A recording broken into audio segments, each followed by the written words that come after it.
अस्सलाम वालेकुम। News express live में आप तमाम का स्वागत है। मैं हूं शारिक नक्शबंदी। इस देश में पिछले कई सालों से एक ट्रेंड चल रहा है, ख़ास तौर से मुसलमानों के अकायद से मुतालिक न सिर्फ सियासी बयानबाजियाँ होती है बल्कि अदालतों का रुख भी किया जा रहा है। ऐसी एक पिटीशन गुज़िश्ता महीने यानी पिछले महीने सुप्रीम कोर्ट में दायर की गई थी। उस पिटीशन का मकसद था कि हलाल गोश्त पर पाबंदी लगाई जाए। हलाल गोश्त पर पाबंदी लगाने के लिए दायर की गई इस पिटीशन को सुप्रीम कोर्ट ने शरारत कहकर खारिज कर दिया। खुदा का शुक्र है कि 12 अक्टूबर को सुप्रीम कोर्ट ने हलाल गोश्त पर पाबंदी के मुतालबे को लेकर दायर की गई एक पिटीशन को खारिज करते हुए कहा कि ये पिटीशन एक शरारत है। सुप्रीम कोर्ट के जज संजय किशन कौल ने अपने फैसले में कहा कि कौन हलाल गोश्त खाए, कौन झटके वाला गोश्त खाए और कौन गोश्त ना खाए, ये खाने वाले की मर्जी पर मुनहसर है यानी डिपेंड है। जस्टिस कौल के उसूली फैसले के सबब एक तनाज़ा यानी एक डिस्प्यूट जो नेशनल लेवल पर खड़ा होने वाला था वो ख़त्म हो गया। बेहतर होता कि इस तरह की शरंगेज पिटीशन दायर करने वाले पर अदालत भारी जुर्माना आयद करती ताकि आइंदा के लिए एक मिसाल बन जाती और कोई अदालत का वक्त बर्बाद न करता।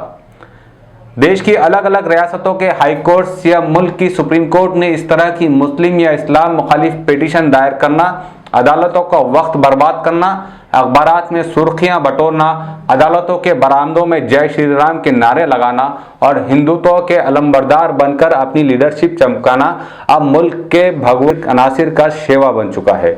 इस तरह की हरकतें नई नहीं हैं। इसके लिए जिम्मेदार हमारे वो जज साहिबान हैं जिनके ज़रिए सुनाए गए अजीब व गरीब फैसलों के सबब भगवा अनासिर के हौसले बुलंद हो गए हैं और वो मुल्क की मुख्तलिफ रियासतों के हाई कोर्ट्स और दिल्ली की सुप्रीम कोर्ट में मुसलमानों के मजहबी जज्बात को मजरूह करने वाली और अकायद से टकराने वाली मुज़ाहिका खैज पिटीशंस दायर करते रहते हैं।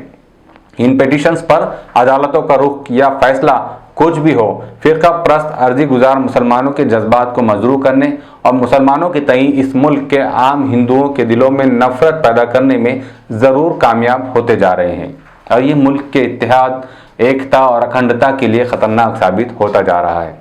अदालतें सबूत की बुनियाद पर फैसले सादर करती हैं, लेकिन इधर गुज़िश्ता कुछ सालों से अदलिया की गैर जानिबदारी शकूक व शुबहात के घेरे में है, जैसा कि कई सारे माहिर कानून ने इस सिलसिले में वाज़े तौर पर अपने बयानात जारी किए हैं। 12 जनवरी 2018 को सुप्रीम कोर्ट के 4 सीनियर जजों ने सुप्रीम कोर्ट के सहन में सुप्रीम कोर्ट में जारी धांधली और केसों की तकसीम में जानिबदारी के खिलाफ एक प्रेस कॉन्फ्रेंस का इनेकाद करके आवाज़ उठाने वाले वाक़े से लेकर 6 अक्टूबर 2020 को चीफ जस्टिस शरद अरविंद बोबड़े को आंध्र प्रदेश के वज़ीर आला जगन मोहन रेड्डी के ज़रिए शिकायती ख़त लिखने तक के पूरे अरसे में, इस पूरे पीरियड में मुल्क की अदालतों ने अजीब व गरीब फैसले सुनाए हैं। बाबरी मस्जिद, राम जन्मभूमि तनाज़ा और गुज़िश्ता दिनों मस्जिद की शहादत के जिम्मेदार LK अडवाणी, उमा भारती और मुरली मनोहर जोशी समेत कुल 32 मुल्जिमान को बाइज्जत बरी कर दिया। ये तमाम फैसले अदालती इन फैसलों को शकूक व शुबहात के कटहरे में खड़े करते हैं। हालांकि इस पूरे अरसे में अदालतों ने मेरिट की बुनियाद पर कई बेहतरीन फैसले भी सुनाए हैं, जिसमें तबलीगी जमात के मेंबरान की गिरफ्तारी के खिलाफ मुंबई हाई कोर्ट की औरंगाबाद बेंच के जरिए मरकजी व रियासती सरकारों को डांट डपट की गई। दिल्ली के निजामुद्दीन मरकज का दिफा और गिरफ्तार शुदगान की बाइज्जत रिहाई का फैसला शामिल है। इस तरह के चंद फैसलों के सबब मुल्क की आला अदालतों का वक़ार भी बहाल हो रहा है और आम हिंदुस्तानी का अदलिया पर यानी जुडिशरी पर भरोसा बरकरार है।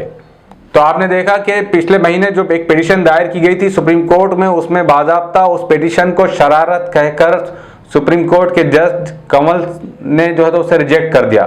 तो ज़रूरत इस बात की है कि इस तरीके की तमाम पिटीशंस को ना सिर्फ रद्द करे, रिजेक्ट करे, जो मुल्क में फ़िरका वाराना यानी इत्तेहाद व इत्तेफाक में निफाक का, इत्तेहाद व इत्तेफाक को बिगाड़ने का ज़रिया बनने वाली पिटीशंस को ना सिर्फ रिजेक्ट करे बल्कि उन्हें दायर करने वालों पर भारी जुर्माना भी आयद किया जाए।